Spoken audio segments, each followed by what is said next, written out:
안녕하세요. 김성학 변호사입니다. 저는 제주 이혼 변호사로서 수많은 이혼 사건의 변론을 성공적으로 수행해왔으며 현재 다수의 이혼 사건을 수임하여 변론하고 있습니다. 이혼 소송에서 가장 중요한 쟁점 중 하나는 바로 재산 분할 비율입니다. 단순히 재산을 나누는 것이 아니라 각자의 기여도에 따라 분할 비율이 결정되기 때문에 어떻게 준비하느냐에 따라 결과가 크게 달라질 수 있습니다. 오늘은 제주 이혼 변호사의 관점에서 재산 분할 비율을 높이기 위한 실질적인 방안에 대해서 설명드리겠습니다. 재산 분할은 혼인 기간 동안 형성된 공동재산을 대상으로 합니다.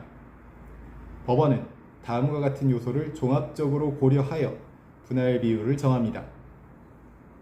혼인 기간, 재산 형성 및 유지에 대한 기여도, 소득 및 경제활동, 자녀 양육 및 가사노동 기여 등을 고려하게 됩니다. 즉, 단순히 소득이 많다고 해서 더 많은 재산을 가져가는 것이 아니라 보이지 않는 기여도 역시 중요하게 평가됩니다. 따라서 제주 이혼 변호사의 도움을 받아 자신의 기여도를 구체적으로 정리하는 것이 중요합니다.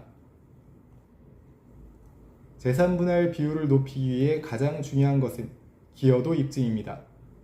이를 위해 다음과 같은 자료를 준비해야 합니다. 급여 명세서, 사업소득 자료, 부동산 취득 및 대출 상환 내역, 금융거래 내역, 가사 및 육아를 담당한 기록 등을 제출할 필요가 있습니다. 특히 전업주부의 경우에도 가사노동과 자녀 양육은 중요한 기여로 인정됩니다. 이를 입증하기 위해서는 자녀 교육 자료, 생활비 관리 내역 등 다양한 자료를 확보하는 것이 중요합니다.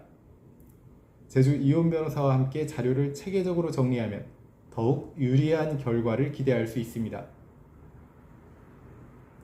재산 분할에서 중요한 쟁점 중 하나는 특유재산과 공동재산의 구분입니다. 특유재산이란 혼인 전 취득한 재산, 그리고 상속 또는 증여받은 재산 등이 있습니다. 공동재산은 혼인 중에 함께 형성한 재산을 말합니다. 원칙적으로 특유재산은 분할 대상이 아니지만 혼인 중 특유재산의 유지 증식에 상대방의 기여가 있었다면 일부 분할 대상이 될 수 있습니다. 따라서 피고 또는 원고 입장에서 상대방의 특유재산 증가에 본인이 기여했다는 점을 입증하거나 반대로 상대방의 기여가 없었다는 점을 주장하는 전략이 필요합니다. 이 부분은 법리적으로 매우 중요하므로 반드시 제주 이혼 변호사의 조력을 받는 것이 좋습니다. 재산 분할 비율을 높이기 위해서는 상대방의 재산을 정확히 파악하는 것이 필수입니다. 현실적으로 이혼 과정에서 다음과 같은 문제가 자주 발생합니다. 배우자가 재산을 은닉하는 경우, 차명계좌 또는 타인 명의 재산을 활용하는 경우, 일부 재산을 고의로 누락하는 경우 등이 있습니다. 이러한 경우 금융거래 조회, 사실조회 신청, 재산 명시, 재산 조회 제도 등을 활용하여 숨겨진 재산을 밝혀야 합니다.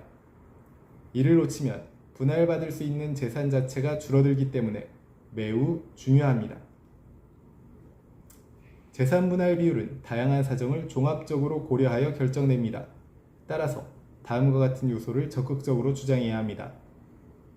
혼인 기간 동안 경제활동을 전담한 경우, 상대방의 낭비, 도박, 채무 발생 등으로 재산이 감소한 경우, 자녀 양육을 전적으로 담당한 경우 등이 있습니다. 특히 상대방의 귀책 사유가 재산 감소에 영향을 미쳤다면 이는 재산 분할 비율에도 반영될 수 있습니다.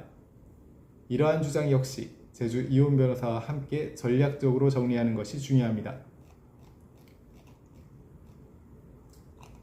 이혼 소송에서 재산 분할 비율을 높이기 위해서는 단순 주장만으로는 부족합니다. 객관적인 자료와 법리적 논리를 기반으로 한 전략적 접근이 필요합니다. 현재 이혼 소송에 대한 법률적 도움이 필요하시다면 언제든지 제주 이혼 변호사 김성학 법률사무소를 찾아주시면 신속, 정확한 해법을 제시해드리겠습니다. 조금이나마 도움이 되셨으면 합니다.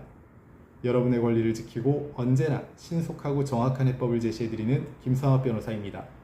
감사합니다.